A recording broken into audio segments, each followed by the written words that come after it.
बिस्मिल्लाहिर्रहमानिर्रहीम। नई बात के साथ मैं हूं फवाद अहमद। नाज़रीन, कोरोना से पूरा पाकिस्तान नहीं बल्कि पूरी दुनिया मुतासर है। पाकिस्तान इस क्राइसिस से निकलने के बाद अपनी मईशत को किस जानिब लेके जा सकता है, इस क्राइसिस के दौरान पाकिस्तान की मईशत को चलाने के लिए क्या हिकमत अमल हो सकती है, इसके ऊपर ही आज के प्रोग्राम में गुफ्तगू करेंगे। हमारे साथ मौजूद हैं माहिर टैक्स अमूर, माहिर माशी अमूर जनाब इशफाक तोला साहब। उनसे गुफ्तगू का आगाज़ करते हैं। इशफाक साहब, बहुत शुक्रिया आप तशरीफ़ लाए। तोला साहब, हमेशा आपने एक बड़ी अच्छी रिसर्च के साथ प्रोग्राम में गुफ्तगू की और देखते हैं हम ये है कि फ्यूचर में उन चीज़ों के ऊपर कोई ना कोई अमल दरामद जब होता है तो वो बात सच साबित होती है। एक पैकेज आया वज़ीर-ए-आज़म साहब का तामीराती इंडस्ट्री के हवाले से, एक उसके ऊपर सवाल उठ रहा है कि क्या स्टेट के एक सरबराह को इस तरह के ऐलानात करने चाहिए कि जब FATF का डंडा भी हमारे सर पर मौजूद हो और मईशत के अंदर गैर यकीनी सूरत हाल भी हो। तो आप क्या समझते हैं कि कितना बड़ा वो पैकेज है, कितना इम्पैक्ट डालेगा पाकिस्तान की मईशत के चलने में? बिस्मिल्लाहिर्रहमानिर्रहीम। Thank you Fawad. देखिए, FATF को हम थोड़ा सा भी एक ट्रैक पे रख देते हैं। बाकी रहा जो आपका सवाल कि मईशत किस जानिब जाएगी इस पैकेज से, तो इस वक्त फ़िलहाल क्योंकि अब रमज़ान भी आने वाली है और ख़रीफ का सीज़न भी आपकी कटाई शुरू हो गई है, तो मुझे नहीं लग रहा कि जून तक कोई बहुत बड़ा इम्पेक्ट आएगा इसका हमारे मईशत पे। ठीक। और मैं नहीं समझता जून तक आपको कारोबार खुलता दिख रहा है? मुझे दिख रहा है। ठीक। मगर बिल्कुल फुल स्पीड पे नहीं, पार्शली यानी कि होगा। और मुझे लग रहा है कि यहाँ पर एक स्टार्ट हो जाएगा। ठीक है। और जो फिगर्स आ रहे हैं और जो आज मैं भी देख रहा था, तो मैं समझ रहा हूँ कि बड़े ज़्यादा मल्टीपल्स में आ रहे हैं और उसको हमें कंट्रोल करने के लिए मेरा ख्याल है, whether we like it or not, we know कि there are certain economic impediments, तो हमें उनको देखते हुए लॉकडाउन ज़रूरी हो जाएगा। ठीक है। और जितना हम जल्दी करेंगे उतना हमारे लिए ज़्यादा अच्छा, जल्दी निकल कर आएंगे, ज़्यादा अच्छा है। हाँ, रहा सवाल, बिल्कुल ये बात बड़ी मुश्किल है कि जो बेचारे हमारा जो दिहाड़ीदार तबका है और सोशल सेफ्टी नेट के लिए हमने आज तक कुछ भी नहीं किया। बिल्कुल ठीक है। तो वो एक अल्लाह ताला हमें अपने हिफ्ज़-ओ-अमान में रखे, ये भी एक अच्छी एक्सरसाइज हमारे लिए हो जाएगी कि कम अज़ कम हमारे पास ऐसे पेंडेमिक्स या ऐसे एक्स्ट्राऑर्डिनरी सर्कमस्टेंसेस के लिए कोई ना कोई रास्ता और कोई ना कोई डेटा प्लान होगा, कोई ना। अब रहा सवाल ये कि कंस्ट्रक्शन पैकेज किस मद में और कैसे हेल्प करेगा। देखिए, कंस्ट्रक्शन पैकेज जो है ना, आपकी इकोनॉमी में हमेशा कहता हूँ कि पैरेलल इकोनॉमी है। ठीक है। और पैरेलल इकोनॉमी में आपने CNIC की कंडीशन भी ला के देख ली, लोगों ने मना कर दिया कि हम आपको नहीं देंगे। बिल्कुल ठीक है। और आज भी वो जो मईशत का पहिया है या तो रुका हुआ है या जाली डॉक्यूमेंट्स पे चल रहा है, जाली CNICs पे। तो मैं समझता हूँ कि वो पैरेलल पैसा आपको आउटलेट देने के लिए कंस्ट्रक्शन दोनों तरीकों से बेहतर इसलिए है कि एक तो ये है कि इसमें आपकी लेबर की खपत बहुत ज़्यादा है। बिल्कुल ठीक है। और फिर इसके साथ उसकी डाउन स्ट्रीम इंडस्ट्रीज जो है ना, वो भी एक बड़ा अच्छा रोल प्ले करती है एम्प्लॉयमेंट जनरेशन के अंदर और इकोनॉमी के मूवमेंट के अंदर। बिल्कुल ठीक है। अब इसके लिए जो जो चीज़ों की ज़रूरत है हमें, एक तो इंडस्ट्री का दर्जा देने से आपको एक फ़ायदा ये हो जाएगा कि अब इसके जितने भी मामलात या जो भी चीज़ें आपकी इम्पोर्ट होंगी उनको एज ए इंडस्ट्री देखा जाएगा और उस पर सेल्स टैक्स की मदों में छूट, इनकम टैक्स की मदों में छूट, जो जो एक इंडस्ट्री को मिल रही है। ये भी फरमाइएगा कि इसको इंडस्ट्री का दर्जा देने का कोई माशी एक फायदा भी नजर आता है या बस ये एक सियासी नारा है कि जी हमने आपको भी इंडस्ट्री नहीं, फायदा होता है। देखो ना, इंडस्ट्री के ऊपर आप अपने कंट्रोल, अपने रेगुलेशंस लेके आते हैं, स्टेट को ये फायदा होता है। ठीक है। दूसरा, मजदूरों को ये फायदा होता है कि वो एक बिल्कुल अपने किसी लॉ के तहत आ जाते हैं। वैसे भी लेबर लॉ अप्लाई हो जाता है, मगर एक मोहर लग जाती है उस पर। तीसरा ये है कि जो इस बिजनेस एक्टिविटी में होते हैं, इनको वो मरात, वो छूट जो एक इंडस्ट्री को मिलती है वो उनको भी मिलती है। बिल्कुल ठीक। तो मैं ये समझता हूँ, मगर अब हमें एक और चीज़ करनी चाहिए थी। प्राइम मिनिस्टर साहब को जो मैं समझता हूँ, उनको अब जो पैकेज आ रहे हैं या जो उनके हाउसिंग अथॉरिटी के चेयरपर्सन हैं या चेयरमैन हैं, जो भी, उनको ये सोच के करनी चाहिए कि इस इंडस्ट्री में इंडस्ट्री उसको क्वालिफाई कराना चाहिए जो ऑर्गेनाइज सेक्टर से आए। बिल्कुल ठीक है। अब कल को 4 बंगले बनाने वाले को भी अगर आप इंडस्ट्री का दर्जा दे देंगे तो हम कहाँ जाएंगे? तो हम कह सकते हैं आबाद मेंबर्स का अगर हम एक वो ले लें, आबाद के मेंबर भी कहाँ से, सारे कंपनीज हैं, ये भी कौन से ऑर्गेनाइज सेक्टर में। लेकिन इसको ऑर्गेनाइज भी करना पड़ेगा अगर इसको प्रॉपर इंडस्ट्री की हैसियत से हमने लेके चलना है। देखिए, हाफ हार्टेड कोई भी काम करेंगे तो उसके नुकसान ज्यादा होते हैं, फायदे कम। बिल्कुल ठीक है। तो मैं ये समझता हूँ कि आपको अगर इसके फवायद और इसके समरात सही तरीके से ट्रिकल डाउन इफेक्ट के साथ लोगों तक पहुंचाने हैं तो उसको ऑर्गेनाइज सेक्टर में ले आना पड़ेगा। और ऑर्गेनाइज सेक्टर का बेस्ट तरीका ये है कि आप इसको कंपनी के तौर पे उन कंपनीज को अलाउ करें, वो काम करें, ताकि उनके ऑडिट भी हों, उनके आपके एक कंपनी लॉ के अंदर, कंपनी एक्ट के अंदर भी एक प्रोविजन है कि जहां पर उनको एस्क्रो अकाउंट भी खोलना पड़े ताकि फ्रॉड्स भी ना हो। अब हर चीज अगर आप, वो अभी इस वक्त इन अबेयंस है, मगर उसको भी आपको ट्रिगर करना चाहिए ताकि देखिए बैलेंस रहना चाहिए। आप ऐसा ना हो कि आप मशरूम ग्रोथ कर दो और फिर बाद में पता चला कि जी आप बिल्कुल कंट्रोल नहीं कर पा रहे हो और फिर इसके बाद आपको हजीमत उठानी। अच्छा, ये तोला साहब, आप ये समझते हैं कि ये वक्त की ज़रूरत थी कि इसको हम प्रॉपर इंडस्ट्री बनाएं, प्रॉपर इसको पैकेज दें, इसको मुख्तलिफ मराद दें, टैक्स में छूट दें, साथ साथ इसके अंदर किसी हद तक आंखें बंद करके इनको काम करने का मौका भी दें?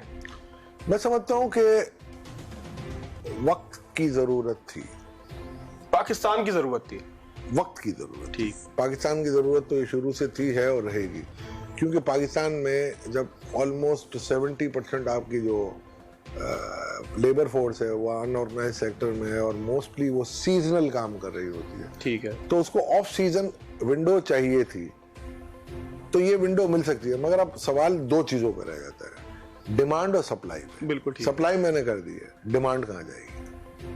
अब आपने कहा कि जी पहले 1 लाख घर के लिए हम इसका आउटलेट देते हैं कि हम 6% पे हम आपको लोन दे देंगे, ठीक है।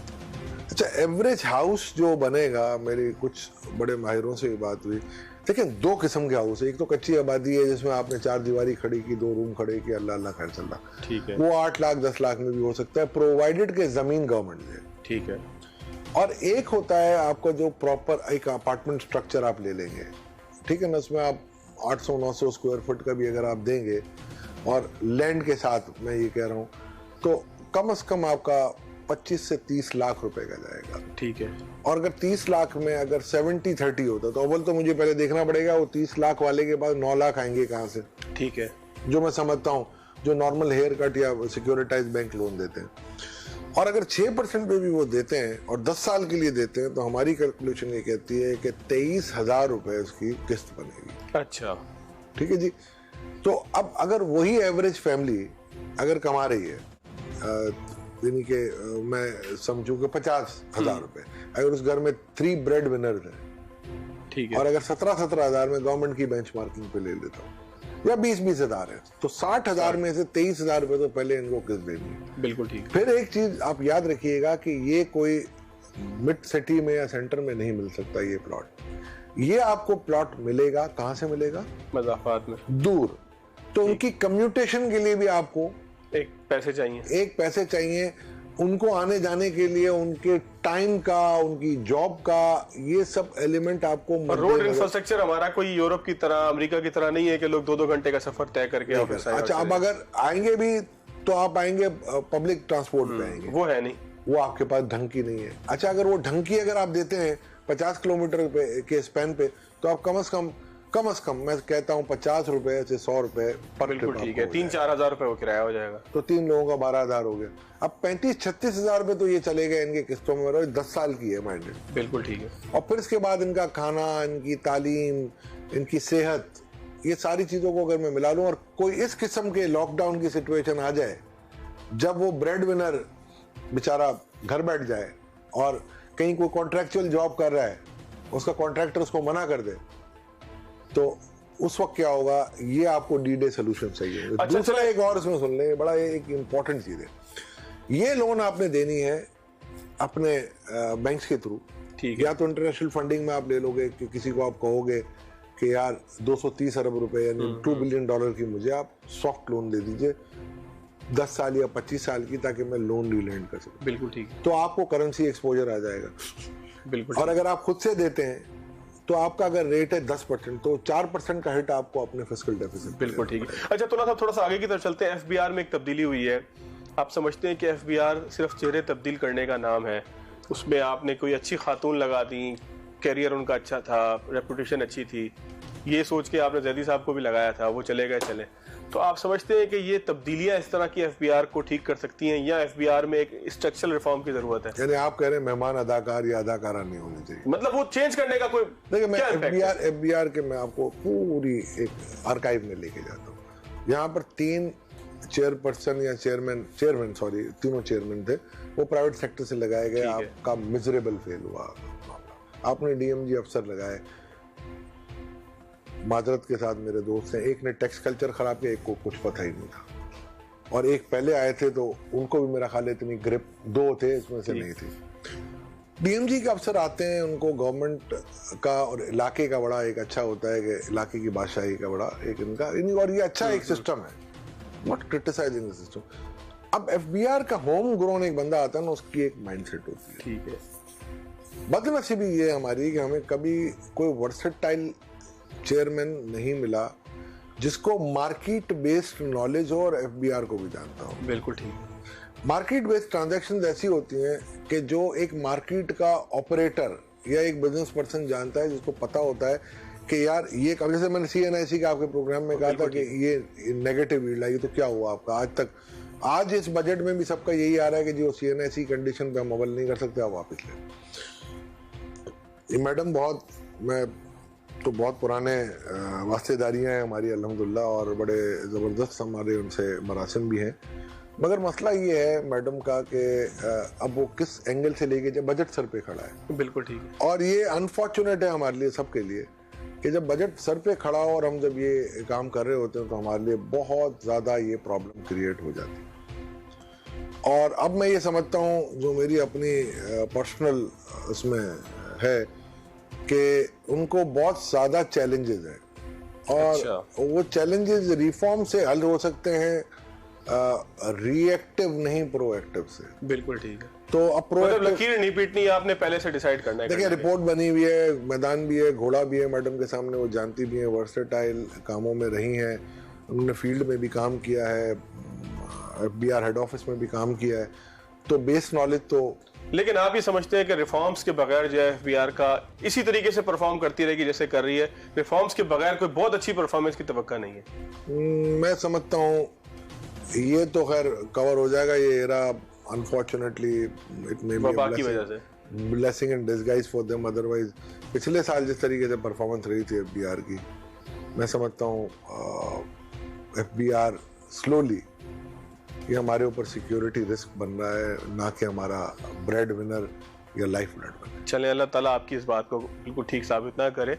नाज़रीन, यहाँ पर एक छोटा सा ब्रेक लेते हैं। तोला साहब ने एक बहुत अच्छा डॉक्यूमेंट तैयार किया है कि पाकिस्तान की मईशत कोरोना के बाद कैसी होगी, कोरोना के दरमियान कैसी होगी, उसी के ऊपर बात करेंगे आफ्टर शॉर्ट ब्रेक।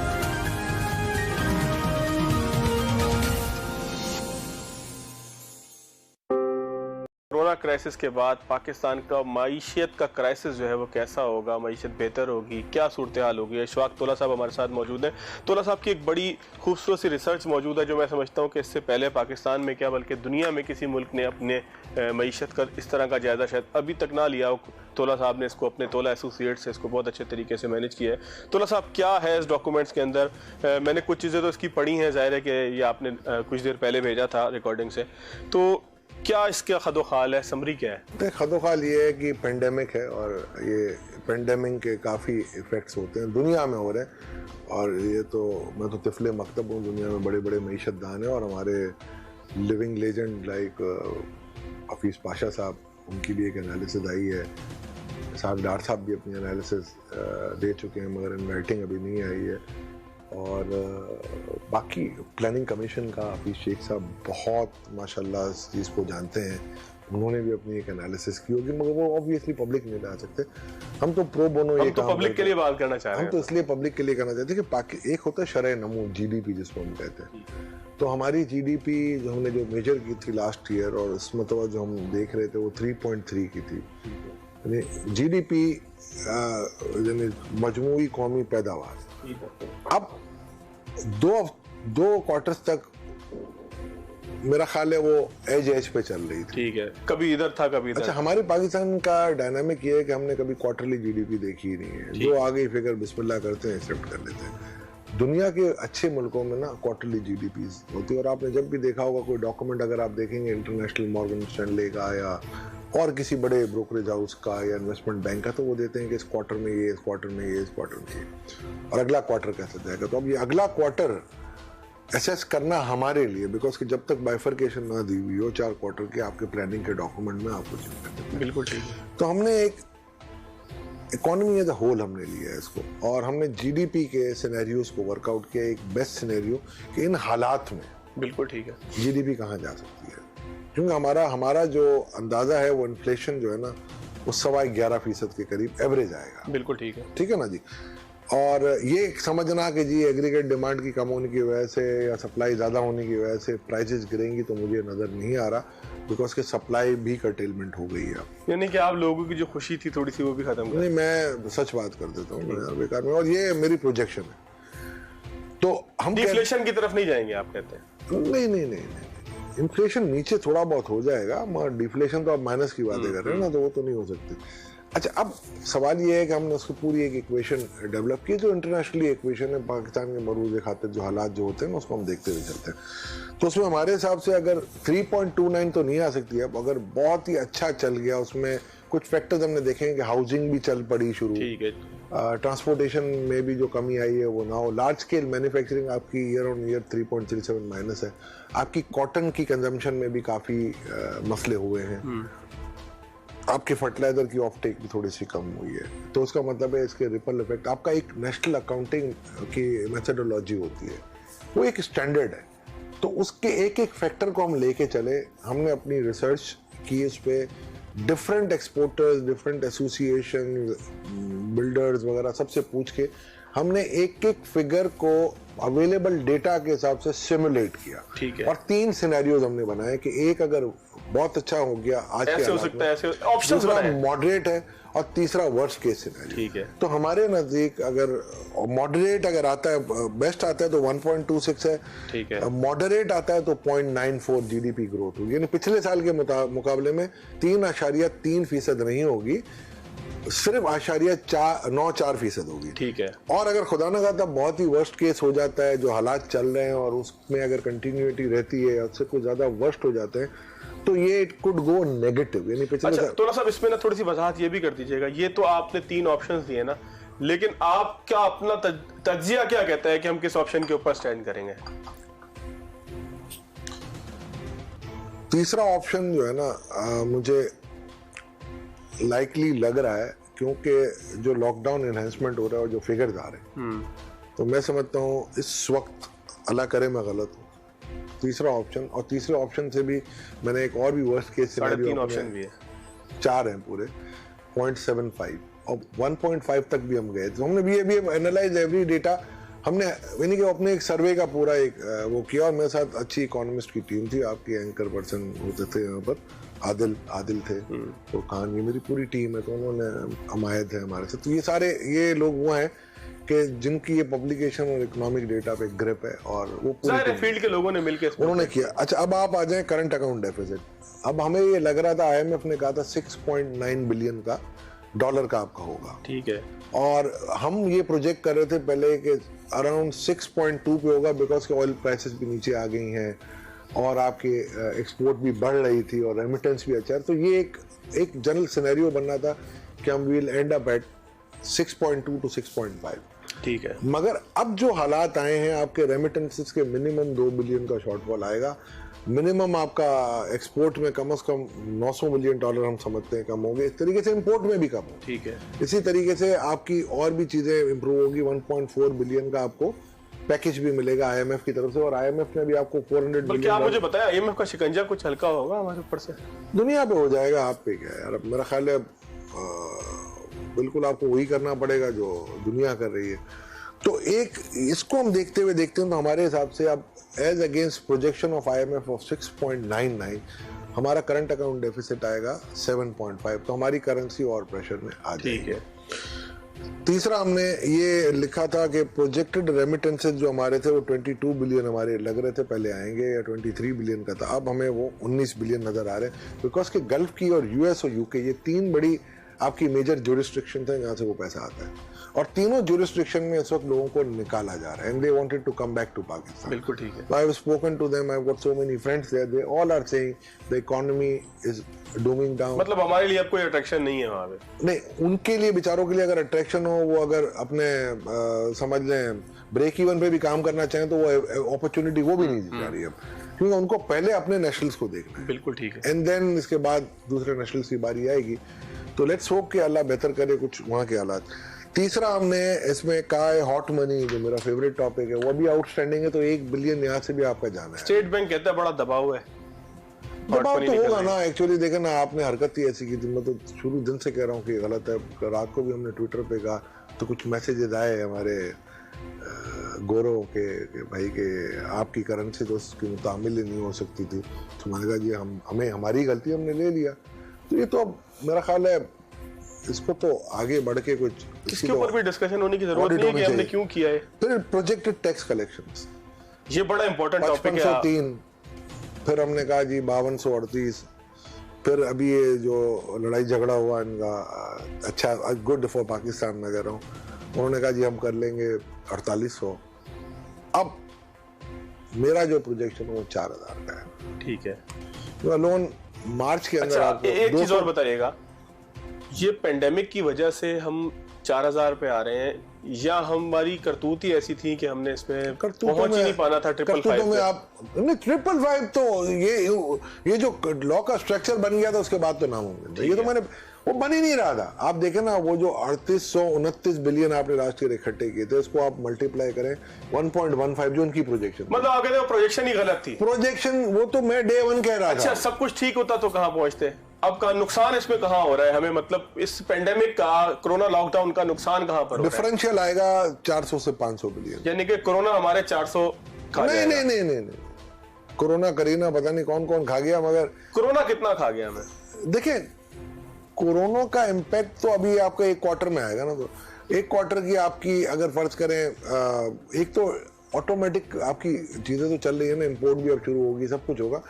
मैं कोरोना का अगर बिल्कुल ही इम्पैक्ट आ जाएगा तो फिर तो आप 4000 भी नहीं कर पाएंगे। ठीक है। मैं समझ रहा हूँ 4000 इसलिए कि आपके पास रिफंड भी पड़े हुए हैं, ठीक है, लोगों के 225 बिलियन का, तो ये इसको मिला के 4000 कह रहा हूँ मैं। अगर मैं यूं देखूंगा तो उसकी ग्रोथ भी इतनी नीचे होगी जितनी इकोनॉमी की जा रही है। बिल्कुल ठीक है। तो जो इन्फ्लेशन का इम्पैक्ट उनको मिलना चाहिए था 11 साढ़े 11% का, वो भी ये हड़प कर जाएंगे। ठीक है, चलिए तो थोड़ा सा अब मजीद जरा स्पीडली जरा बताइएगा मजीद और क्या क्या चीजें। दूसरा, फिस्कल डेफिसिट आपका 9 से 9.5% ऑफ जीडीपी जाएगा। आपकी अनएम्प्लॉयमेंट जो है मेरे हिसाब से सबसे इंपॉर्टेंट बात 10 मिलियन पीपल पे जाएगी, यानी कि डिफरेंशियल नए 1 करोड़ बंदा आप कहते हैं बेरोजगार, नए जो आएंगे वो 6.3 मिलियन है। ठीक है, जो हमारी ये बेस्ट एस्टिमेट है, अल्लाह करे से बहुत कम हो जाए। ठीक है, मगर इसकी वजह ये है कि अब थोड़ा सा इसमें थोड़ी सी ऑक्सीजन आएगी, बट नॉट नाउ, ये आपकी आएगी अब ये खरीफ की, ये फसल की वजह से तो होगी, और जून में थोड़ी सी एक्टिविटी उसकी आपकी शुरू हो जाएगी ट्रांसपोर्ट की, और यानी कि फुल स्विंग पे आ जाएगी, और आपकी कंस्ट्रक्शन की। ठीक है, तो वहां जाके आपको कहीं ब्रीद मिलेगी। और ये वो चीजें हैं जो मैं समझता हूँ कि जो हमारे पास जो मैंने देखी हैं, वर्ल्ड बैंक ने कहा था 1.1% आपकी जीडीपी ग्रोथ रहेगी, IMF कह रही है 2.4, वो तो आउटडेट हो गया। मूडीज ने 2.5 किया, वो भी आउटडेट हो गया। Estimate state bank of Pakistan ने दिसंबर में किया था 3%, वो भी आउटडेट हो गया। डॉक्टर पाशा साहब कह रहे थे बिलो 1.5%, और हमने अब इसको ये 3 मॉड्यूल दिए हैं। और मैं ये समझता हूँ कि जो एशियन डेवलपमेंट बैंक ने एक स्टडी की थी, उन्होंने कहा था 9 लाख एम्प्लॉयमेंट जाएंगे, उससे कहीं ज्यादा जाएंगी, और $5 बिलियन का इम्पैक्ट का था, वो भी इससे कहीं। तोला साहब, आपकी पूरी रिपोर्ट को अगर कंक्लूड करें, आम लोगों के समझने के लिए 3, 4, 5 चीजें क्या हैं आम आदमी की जिंदगी से मुताल्लिक? एम्प्लॉयमेंट में बहुत तकलीफ होगी। ठीक है, तकरीबन आप कहते हैं करोड़ बंदा फारिग होगा, फसाद नहीं हो जाएगा मुल्क में? नहीं, फसाद देखें, अल्लाह खैर करे। और ये जो जैसे हमारे अरबाब इख्तियार भी कुछ काम कर रहे हैं, और कुछ आपके 1 करोड़ 40 लाख खानदानों को वो कह रहे हैं, जब 1 करोड़ 20 कुछ लाख ना कुछ आप ये कहते हैं कि तो एक आ जाएगा। मैं ये समझता हूँ इस कड़े हालात में 2-3 चीज़ों का प्रोविजन हमें इनको साथ देना बहुत ज़रूरी है। एक, हमें अपने बैंकिंग सिस्टम को कहना पड़ेगा कि इनके ऊपर थोड़ा सा जबर ना करे अगर कोई इनके कर्जे वर्जे हैं। दूसरा ये है, आपको IMF से बहुत ज़्यादा वेहमेंटली इसको रीनेगोशिएट करने पड़ेंगे आपके टर्म्स को। और ये हालात भी हैं, आप कह सकते हो कि जी ठीक है, फिर हम तो IMF के मुताबिक चल ही रहे थे तोला साहब, बहुत ज़्यादा अच्छे बच्चे बन के चल रहे हैं। नहीं, हम तो चल ही रहे थे IMF पे। बिल्कुल ठीक है। और मेरा ख्याल है अब आपको थोड़ा सा अपना जो टोन है उसको जिंदा रहने वाली टोन करनी पड़ेगी अब तो, मतलब सर देखें आप, मसला ये भी है बेगर्स कांट बी चूजर। अब आप करते क्या? तो हॉट मनी का मुझे किसी ने पूछा कि हम क्या करते, मैंने कहा यार आप $3.5 बिलियन लाए थे, आप मिडल ईस्टर्न बैंक से, काफ़ी बैंक हैं जो कि देना चाह रहे हैं पाकिस्तान को अगेंस्ट सॉवरेन गारंटी, तो कहते हैं जी वो गारंटी का मसला है। तो मैंने कहा जी ये भी तो गिल्टेज सिक्योरिटी है ना, इट्स अगेन ये भी सरकार की रिस्पॉन्सिबिलिटी होती है। तो मेरा ख्याल है आर्गूमेंट है, दोनों तरफ के आर्गूमेंट हो सकते हैं, मगर मैं समझता हूँ कि IMF का जो एग्रीमेंट था इसने पाकिस्तान को किल कर दिया। अच्छा, हम इम्पैक्ट से निकल कर पड़ पाएंगे? आखिरी बिल्कुल 1 आध मिनट है, थोड़ा सा वजाहत से बताइएगा, ये जो पूरा इम्पैक्ट है पेंडेमिक का और नाकिस पॉलिसियों का, इससे निकल कर पाएंगे अगर हम चीज़ों को ठीक करने का फैसला कर लें? देखिए ये एक इनविजिबल एनिमी है, ठीक है, इसका अटैक आप ऐसे नहीं रोक सकते। बिल्कुल ठीक। 11 weeks of lockdown, a complete lockdown, not lockdown like this. आज एक शहर कहता है कि जी हम एक हद तक अफोर्ड कर सकते हैं, तो आप मुझे बताएं कि आपका जो सोशल स्ट्रक्चर है लाइफ का, जिस तरीके से हम जिंदा रहना चाह रहे हैं, जिस तरीके से हम काम करना चाह रहे हैं, जो हमारी मईशत है, तो उसमें 11 हफ्ते जब बिल्कुल एक इतनी अच्छी इकोनॉमी पे बोझ पड़ा और उसकी हालत पतली हो गई, आवाजें निकल आई, तो मेरा ख्याल है फिर हमें तो 3 से 6 महीने कहीं नहीं गए। बट ये दुआ करें अल्लाह ताला ना करे। फिर मसला ये हो रहा है कि ये बकौल माहिरीन के रिसर्च भी होगा दिसंबर में जाके जब कोल्ड बढ़ेगी, तो अब उसका उस वक्त तक क्या मेडिकेशन आ रही है, किस तरीके से आपकी कोई वैक्सीन आ जाए, अल्लाह करे, अल्लाह से बस ये दुआ करते हैं कि उसकी नाराज़गी ख़त्म हो और ये आजमाइश जो हम पे आई है वो अल्लाह करीम अपने हबीब के साथ के। चले, बहुत शुक्रिया। अशफाक तोला साहब हमारे साथ मौजूद थे। नाज़रीन ब्रेक लेते हैं, ब्रेक के बाद मईशत पे कुछ और बात करेंगे आपसे।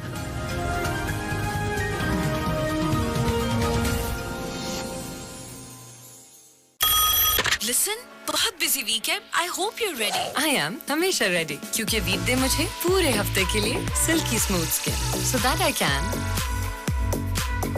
live, inspire, lead, play for 7 days of silky smooth skin. Just read it. Corona virus से डरना नहीं है, लड़ना है।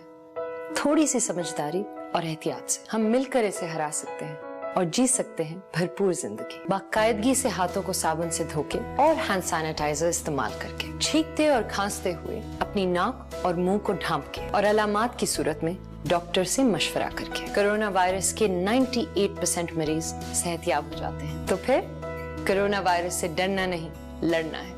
ये पैगाम अवामी मफाद में वजारत सेहत हुकूमत पाकिस्तान और डेटॉल की जानिब से पहुंचाया गया है। जब चाहिए हो बेस्ट टेस्ट तो सिर्फ टैंग, रिफ्रेशिंग टेस्ट और विटामिन सी की ताकत के साथ। टेस्ट ऐसा कि बस पीते जाओ। जर्म से दिफा का एक अहम तरीका है बारहा हाथ धोना। सेफगार्ड ने हमें इनवाइट किया हैंड वॉश चैलेंज पे। बच्चों ने मुख्तलिफ सोप से हाथ धोए, फिर यही हाथ जर्म बोर्ड पे लगाए। जर्म्स हर तरफ बढ़े, पर सेफगार्ड की शील्ड ने जर्म्स को हाथ पे वापस आने से महदूद किया। बारहा हाथ धोएं, सेफ रहें। अब्बू, अरे बेटा तुम लोग बैठो, मैं चाय बनाता हूँ। मैं बनाऊंगी सबके लिए। ब्रेक के बाद एक बार फिर खुशामदीद। हमारे साथ मौजूद थे अशफाक तोला साहब। पाकिस्तान की इकोनॉमी आफ्टर कोरोना क्या होगी उसके ऊपर हमने बड़ी तवील डिस्कशन की, बड़ी तसल्ली के साथ उन्होंने सारी चीज़ें बताई। प्रोग्राम के अगले हिस्से के अंदर आगे चलना कैसे है, बिजनेस को किस तरीके से कन्वर्ट करना है ऑनलाइन की तरफ या मुतबादिल तरीकों की तरफ, उस पर बात करने के लिए हमारे साथ मौजूद हैं सजीद असलम साहब, जो सरबराह हैं ACCA के कंट्री हेड हैं पाकिस्तान के। उनसे पूछते हैं। सजीद साहब, बहुत शुक्रिया आपके वक्त का। सजीद साहब, क्राइसिस से कैसे निकलेंगे? क्राइसिस में निकलने का, क्राइसिस में रहने का तरीक़ेकार क्या है? अपने एम्प्लॉयज को साथ लेकर कैसे चलेंगे इस क्राइसिस के दौरान? इसमें सबसे इम्पोर्टेंट, अस्सलाम वालेकुम, first of all I think इसमें सबसे इम्पोर्टेंट जो चीज़ है वो तो जब अपने एम्प्लॉयज को एज अ ऑर्गेनाइजेशन आप देख रहे होते हैं तो सबसे पहले एक ट्रांसपेरेंसी चाहिए होती है कि आप उनके साथ बिल्कुल एक क्लियर कन्वर्सेशन कर रहे हो कि आप कहाँ खड़े हैं और क्या सिचुएशन है। इसमें सबसे इम्पोर्टेंट ये होता है ऑर्गेनाइजेशन के लिए कि एम्प्लॉयज का ट्रस्ट और ऑर्गेनाइजेशन का ट्रस्ट जो है वो मेंटेन रहे। किसी भी स्टेज पे एम्प्लॉयज को ये नहीं फील होना चाहिए कि ऑर्गेनाइजेशन उनसे कोई चीज छुपा रही है या कोई क्लियरली चीज शेयर नहीं कर रही। और ये ट्रस्ट ही सबसे बड़े बेस होती है, जिसकी बेस पे दूसरा स्टेप आता है एक्शन प्लान बनाना। जब आपने रिकग्नाइज कर लिया कि एक क्राइसिस आ गया है एंड आपने उसको ओपनली डिस्कस कर लिया अपनी टीम्स के साथ, अपने एम्प्लॉयज के साथ, तो उसके बाद आपने एक एक्शन प्लान बनाना होता है और वो एक्शन प्लान उसका एक रिस्पॉन्स होता है जो आपने क्राइसिस या प्रॉब्लम डिफाइन की है।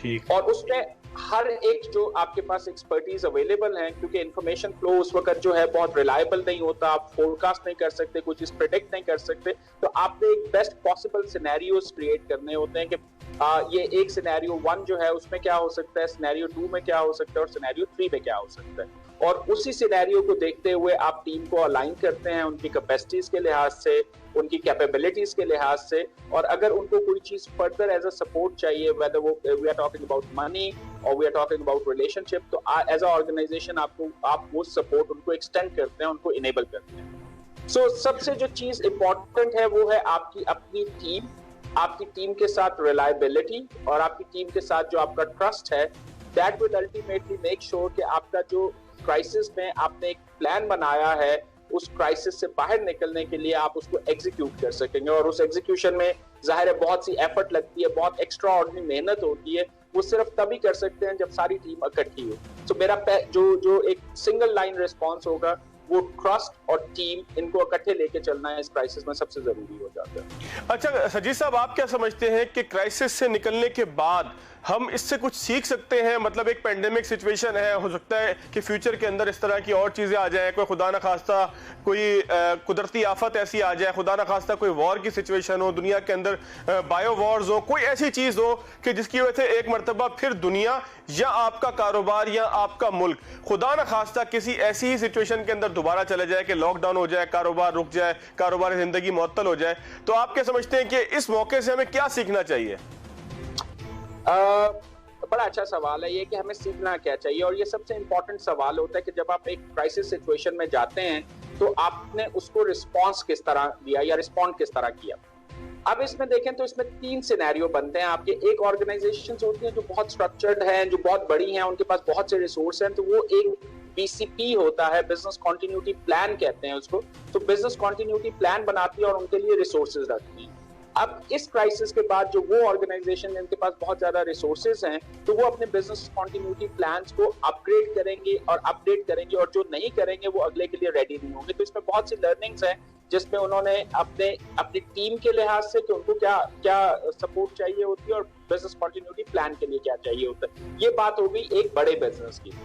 अब हम आते हैं SME पे, जो कि हमारा जो दुकानदार है, होलसेल है, रिटेल है, और we can go up to the level जहां पे एक बंदा शायद बड़े लो लेवल पे एक जो हम जिसको हम कहते हैं कि एक रेडी लगा रहा था और एक डेली वेजर था, वो इस सिनेरियो में बिजनेस में क्या कर सकता है। तो डेफिनेटली उसके लिए भी कुछ लर्निंग्स हैं, और जो सबसे बड़ी लर्निंग इसमें आ रही है, जो सबसे बड़ा जो चीज सीखी जा रही है, वो ये है कि अगर आप डिजिटल सेवी नहीं है, अगर आपको टेक्नोलॉजीज का आइडिया नहीं है, तो आपके लिए बहुत सी लिमिटेशंस क्रिएट हो जाती है। इस पूरे दौर पे मैं अगर छोटी सी एग्जांपल्स दूं, हमने ऐसे बार्बर्स भी देखे हैं ऐसे जो बाहर गए हैं और उन्होंने फेसबुक पे अपना ऐड लगाया और वो लोगों के घर जाके उनको सर्व कर पा रहे हैं, क्योंकि ज़ाहिर है 15 दिन से 20 दिन से ज्यादा हो गए।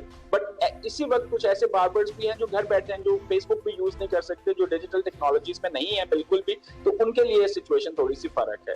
इसी तरह जो SME बिजनेस है, होलसेल है और या रिटेल में बैठे हुए हैं, उनमें से कुछ लोग हैं जो फौरी तौर पे गए हैं और उन्होंने अपनी ऑप्शंस और ऑफर्स जो हैं वो डिजिटली अवेलेबल कर दी हैं, और अगर वो एसेंशियल सर्विसेज में थे तो वो उसकी डिलीवरी भी कर पा रहे हैं और लोग उनके पास आ भी सक रहे हैं, मतलब उनको देख सक रहे हैं डिजिटली। सो एक लर्निंग जो छोटे बिजनेस के लिए है कि बेयर मिनिमम वो कोई और बिजनेस कॉन्टिन्यूटी प्लान बनाए या स्ट्रक्चर बनाए या उसमें इन्वेस्टमेंट करे या ना करे, टेक्नोलॉजी में इन्वेस्ट करना बहुत जरूरी है। इसी तरह SME के लिए दूसरी चीज जो इसमें सबसे ज्यादा हमारे सीखने की है वो ये कि गवर्नमेंट ने जो स्टिमुलस पैकेज दिया हुआ है, जो गवर्नमेंट ने इकोनॉमी को रिवाइव करने के लिए बिजनेसेस और इनकम लॉसेस के हवाले से पैकेज दिया हुआ है, तो ये उन लोगों के लिए एक्सेस करना बहुत आसान है जो एक सर्टेन लेवल ऑफ डॉक्यूमेंटेशन में है। अगर आप बांग्लादेश में देखें या दूसरे कंट्रीज में देखें, जो लोग जिनकी सैलरीज बैंकिंग चैनल से ट्रांसफर हो रही थी, गवर्नमेंट उनको ट्रैक भी कर सकती है और उन्हें सपोर्ट भी कर सकती है। लेकिन जिन लोगों ने बैंक अकाउंट्स ही नहीं बनाए हुए, जो अपने इस इकोनॉमी का पार्ट ही नहीं है, तो गवर्नमेंट के लिए भी उसको सपोर्ट करना बड़ा मुश्किल हो जाता है। तीसरा एरिया जो है वो इंडिविजुअल है, क्योंकि ये बिजनेसेस के अपने मसाइल होते हैं, लेकिन बिजनेसेस भी सारे इंडिविजुअल्स रन कर रहे होते हैं, इनफरादी तौर पे एक इंसान की हम बात कर रहे होते हैं। तो इस पूरे सिनेरियो में जो चीज हमने बहुत ज्यादा सीखनी है वो है रेजिलियंस।